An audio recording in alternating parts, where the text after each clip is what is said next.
Hello everybody, this is the Mythical Dragon here. Welcome to the Dragon's Den. Pull up a seat and select a drink of your choice. For me, I'm heading into the birthday weekend, so it will be a glass of wine.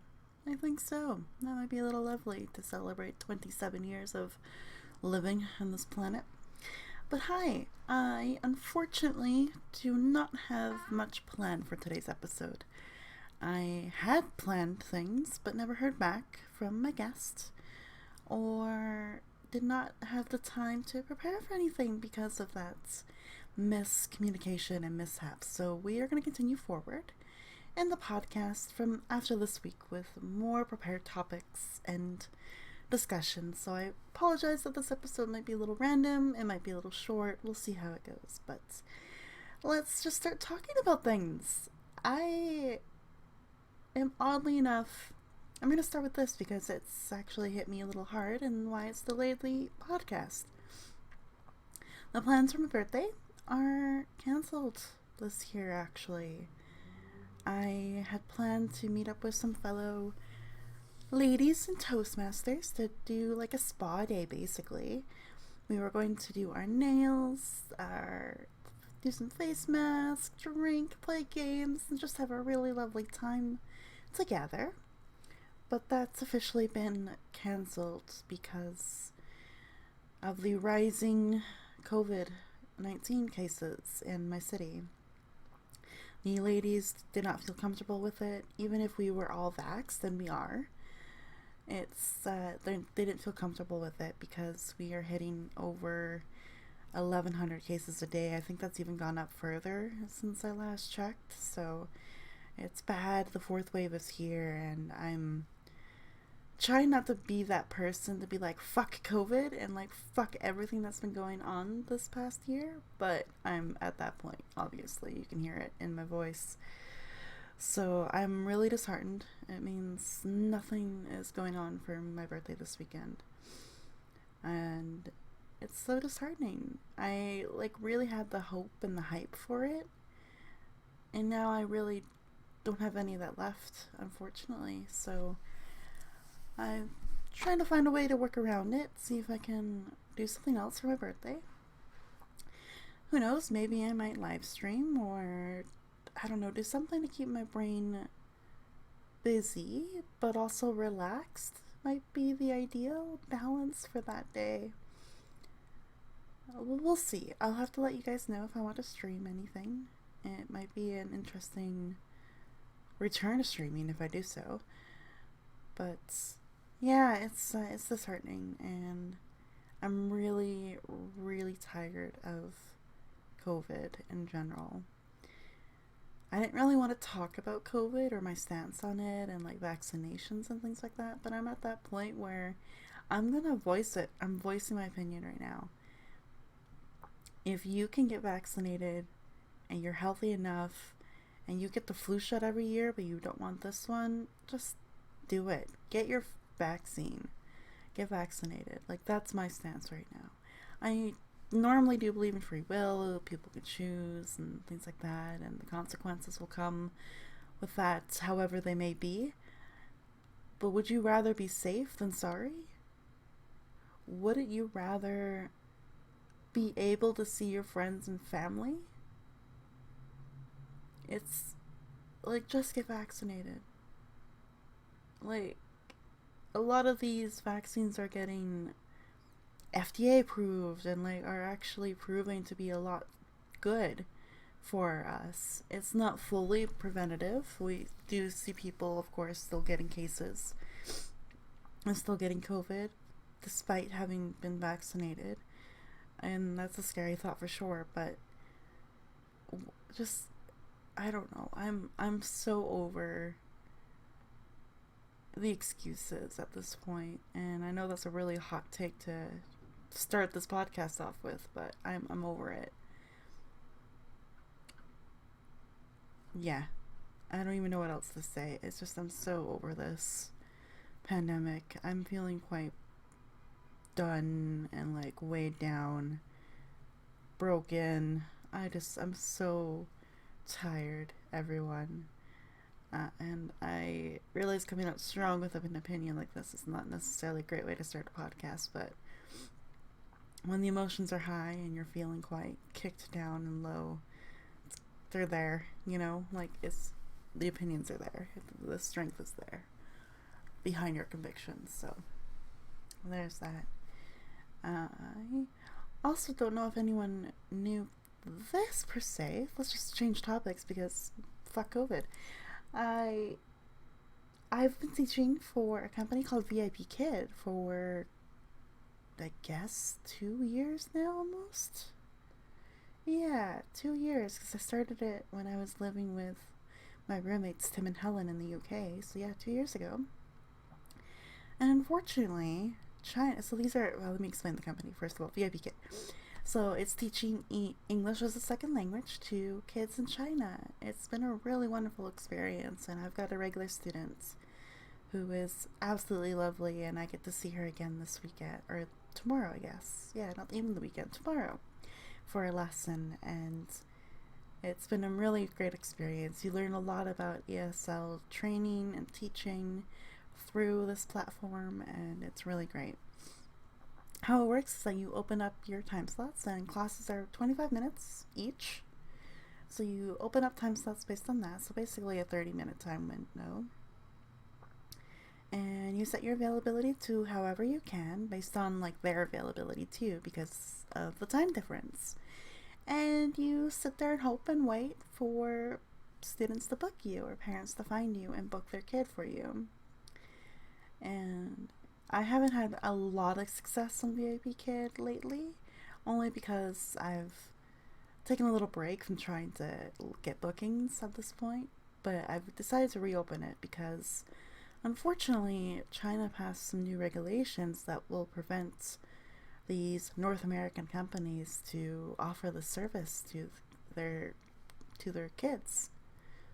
And I don't know the full details behind it, and it hasn't been shared with us teachers on the platform either, unfortunately, because I think there's a lot of political nuance when it comes to that, but it's disheartening.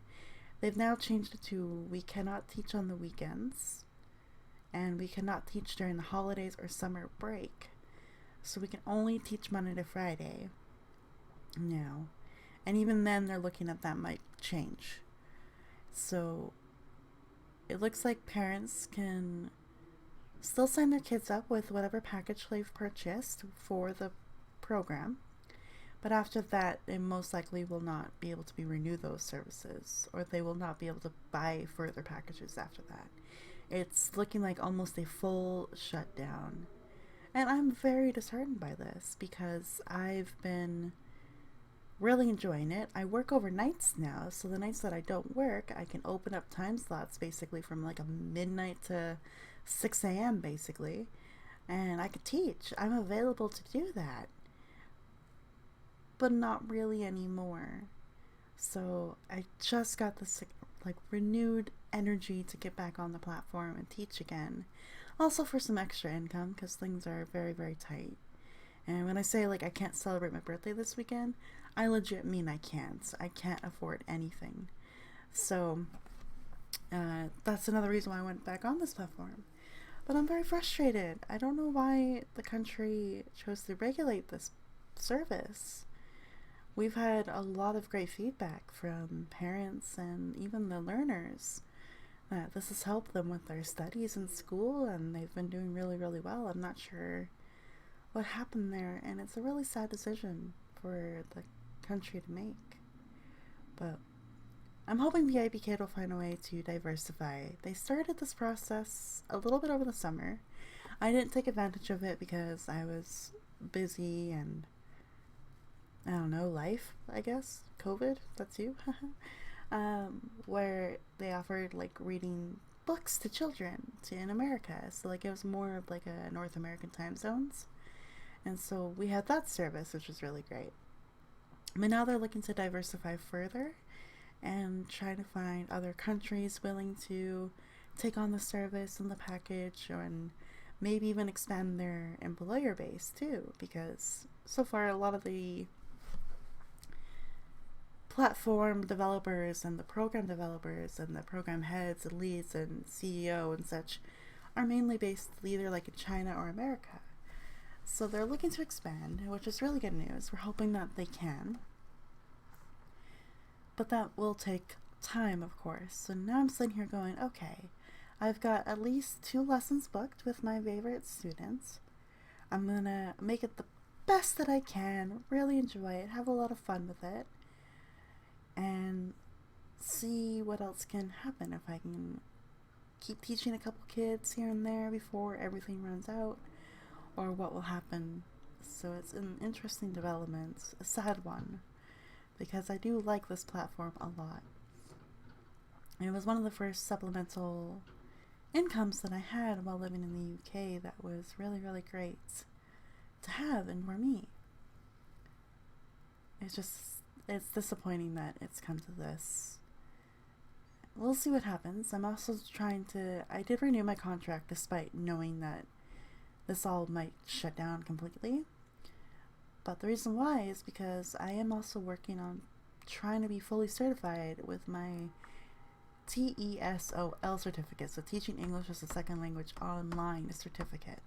You can actually, I don't know if they're going to do that now. I just realized. Because right now there's an initiative that if teachers spend the time going through all the modules, all the training, all the formal training, by a company based in China that does offer the certification, you can get that certificate. I think it's like you have to pay a little bit of a fee. I don't remember how much it is, maybe like 20 or 40 US, and you'll actually get that certificate sent to you. And I thought that would be an amazing opportunity, but I'm not sure if that will still be open or available to me much longer, and I don't have a lot of time to really finish this program and certificate. So we'll see. I'm going to try to work at it anyway and piece away at it bit by bit and see if I can get it done before things change again, but it is really disheartening. I've been fortunate, though, to connect with a fellow Toastmaster. She recently joined my Northern Lights Club, and she teaches for VIPKid, but unfortunately for her, she started in May, so she's only really had a chance to do this for a couple of months, and then suddenly, all this change happens. So she's been looking at other companies and has sent me to a few links that could help if I wanted to look into it and keep teaching and maybe other platforms, so I'll keep a look at it. I have looked at others, of course, like Zebra and TipTop ESL and a few other companies, but I know Zebra's part of the whole shutdown too, and I'm not sure about TipTop or a couple of the others. So it's a lot of change really quickly, and it's very disheartening. I'm hoping things will pick back up and they can diversify and find services in other countries that, speak a different language than English, of course. So there's many options when it comes to that, for sure. It is disappointing and saddening to hear. Just rapidly gonna switch topics here because my brain is, like I said, today's gonna be random thoughts and I'm feeling really, really sad today, so bear with me as we get through some sad topics and hopefully we'll pick it up in a positive spin at the end. But my workplace sucks. I mean, no, it does and it doesn't, but I work for a grocery store here in Canada. I work overnights doing the online grocery picking. So when you order your groceries online and you pick them up at a grocery store, that's what I do. Although for a Canadian-based company, not like a wide-known one like Walmart or Target or anything like that. And we've officially been told to go vote for a strike on the 23rd of September. And it's an in-person strike. There's 2 centers opened up in my city that I can choose to go vote for. Luckily, one just down the street from me, actually, in a neighborhood just a couple of blocks away. But we are voting to go on strike, and I didn't realize that the official vote has come through, so that means we were all given a little pin or a badge to wear on our uniforms and our shirts saying, "I'm on strike alert," with the website to the union for more information. So we are officially on that. And it's been really crazy to hear some of the negotiations and meetings that have happened. The company really does not value us during this pandemic. They've made a huge profit.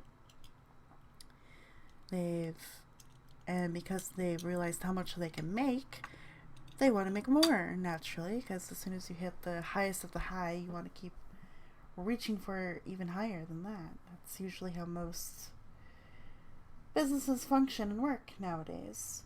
So they want to cut. So overnight, we usually get a premium, right? Because it's hard to fill overnight positions for a lot of companies. Because you're sacrificing your days, you are having that delinquent schedule, as my friend Spam would say. So they usually give us like a $2 premium. So we make $17 an hour instead of the minimum $15. Now I know for you Americans down there, that sounds like an amazing hourly wage, but just think of the inflation right now. It's not that great.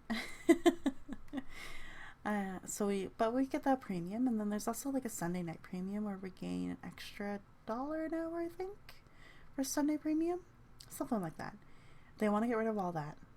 They want to limit our hours. They want to give our managers and supervisors about like full-time hours, basically 37 hours a week, and limit the rest of us and make them do more of the work instead of, keeping staff and having like an equal balance amongst everything.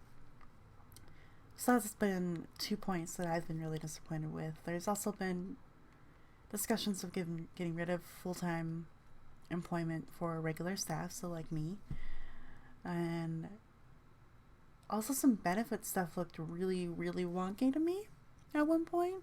I think full-time and part-time get the same benefits, but some parts of the full-time benefit package are less than the part-time, which is ridiculous if you think about it. We're paying all these dues for healthcare and dental and such, and they're not getting what they deserve for the hours they're working. It's ridiculous. So there's a lot of really huge upset and anger coming out of the negotiations that have been going on for over a month now. And the company's not budging on any of it, really. So it's time to be loud and proud and go on strike, I suppose. I don't know how I feel about it. I think we need to do it. We need to be heard as employees. But I'm also not really tied to this job per se, like in a long-term career fashion wise. So for me it's also frustrating, I guess, in that sense too. But I will support my colleagues. I've been hearing the anger all week. Actually, for the last 5 weeks, I've been hearing the anger at work. Been listening to the stories and what's been happening in other departments, and no, it's pretty bad. Like, we are getting less hours, but we have to do double the work, which is exhausting and not a lot of fun. Like, even for us, like in my department, we normally my manager is pretty good at like assigning just enough work to like fill the entire time, and then usually she'll put like an extra, if you can get to this, please do it, sort of thing. But lately that's not been the case. It's been like, do as much as possible and even further beyond your belief, and if you don't, we'll be upset or we'll be angry.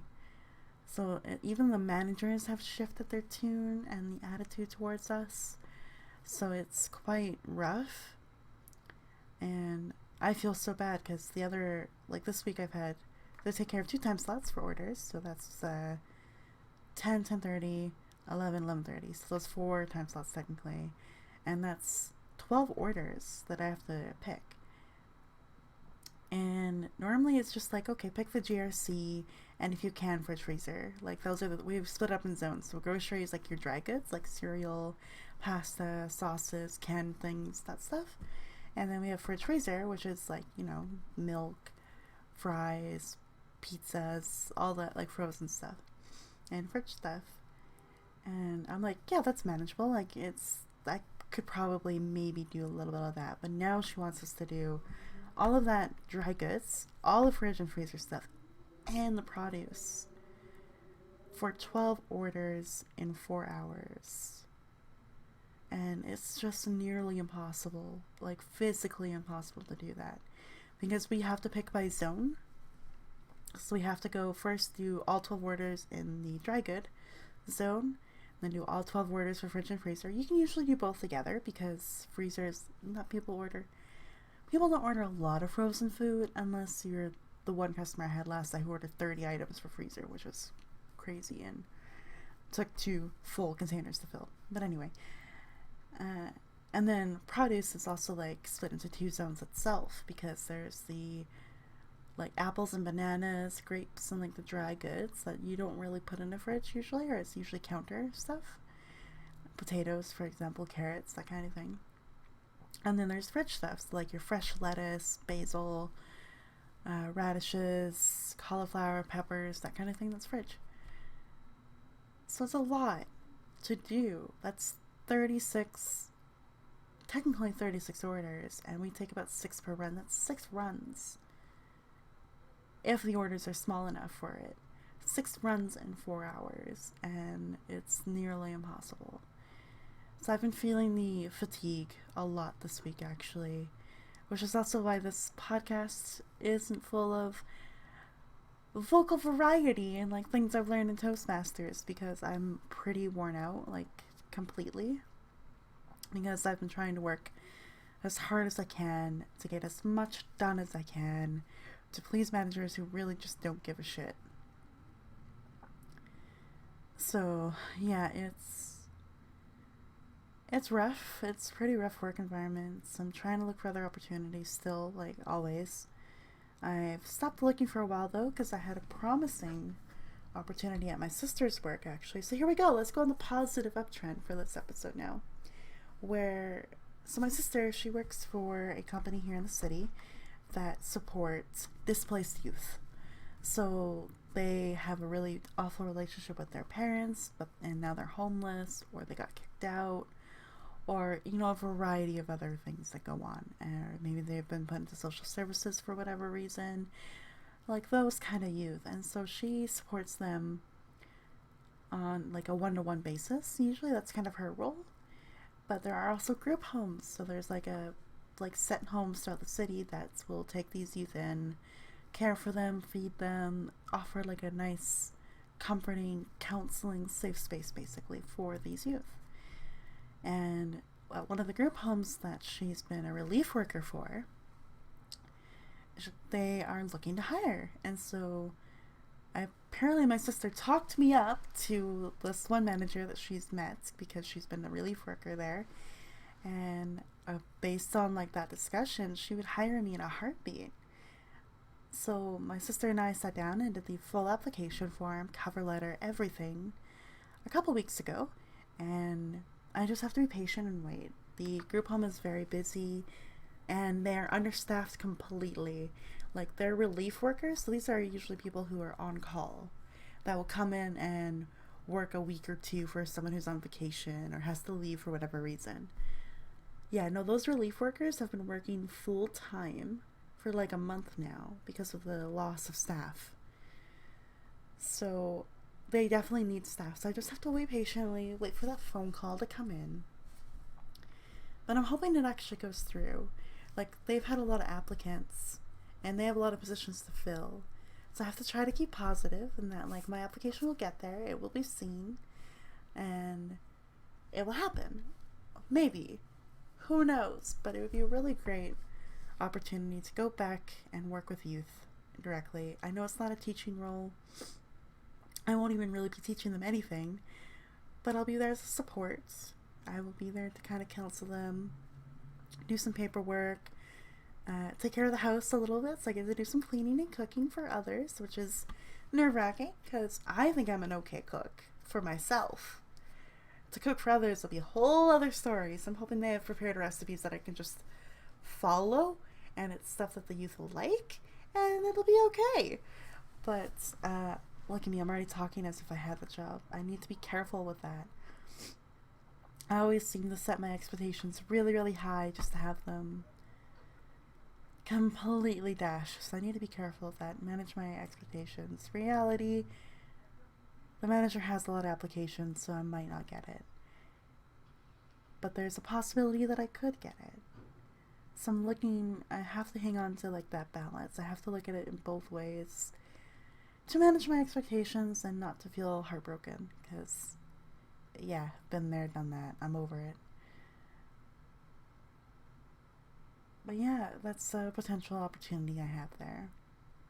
I've also been learning about LinkedIn a little bit more. I've kind of always looked at the platform as a confusing mass of imposter syndrome, which sounds really rough, but really, like, I didn't feel like I never could belong on that kind of platform because I'm just a teacher. Why would I go on LinkedIn to network as a teacher? Well, now I know that's a stupid question. So I've been going on there and I've been trying to connect with a lot of staff and employees and trustees of the school board that I've been trying to apply for and get a teaching job for, but haven't been able to. Maybe creating those personal connections or those professional networking connections can help me. And I've actually had a message from one of the trustees, because they're going through an election right now too. Everyone's going through an election. Canada nationally or federally is going through an election. Municipalities are going through an election here in Alberta. It's a lot. So there's a lot of stuff going on, and now the trustees and the boards are going through the same thing. But one reached out to me and asked, like, oh, you're a well-qualified teacher. How have you not found employment yet? And I had like that honest conversation with them saying, I've applied, I've done all the work that I can, I have international experience, which puts me back at the bottom of the barrel with zero Alberta teaching experience. And I feel like that's not valued here. And he was so upset to hear that. He was genuinely like, I am so sorry to hear that.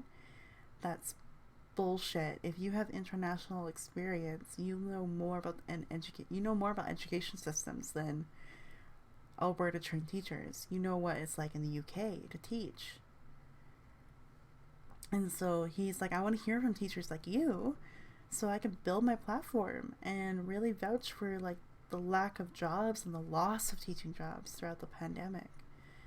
So it was a good conversation. Probably not going to lead to a job, but I trust him. And it was a good conversation, so it's kind of a nice, like, validating conversation. So it's nice that I had something like that happen on a platform I used to hate, like LinkedIn, which is very funny. I also have an interview with a lady who is looking to create a web series to help people get jobs. And that's on Friday. So tomorrow, I guess, for the date of this podcast, because this is going up very late. And we'll see how that conversation goes. It's from 2 to 2:30 p.m. my time. And I don't know what to really expect. I just saw her post and was like, oh, I am job seeking. I have been denied and rejected for my career and intended path.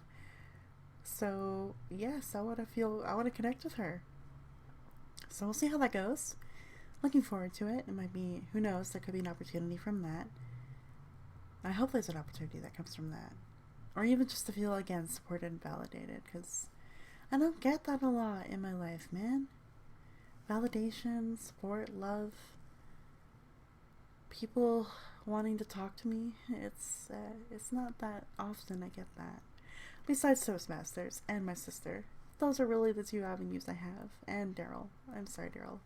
Should never forget you. You're my weekly guy. You're my weekly call.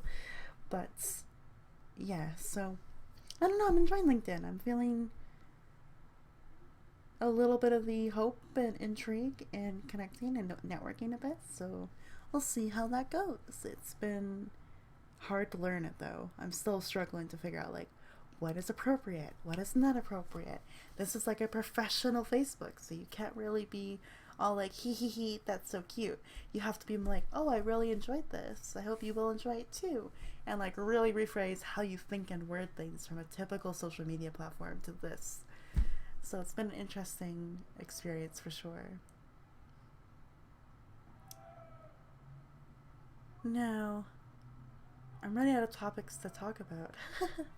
I guess I could talk about Toastmasters, but I've talked my ear off about all that. But I will say this, my clubs, the two clubs I'm a part of,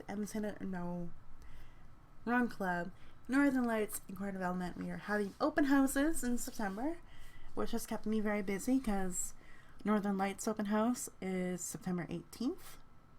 Yes, September 18th. And Core Development is September 21st. We did that to myself. And I have to deliver a speech on the 16th. I just realized that. And I have to deliver a speech in 5 days.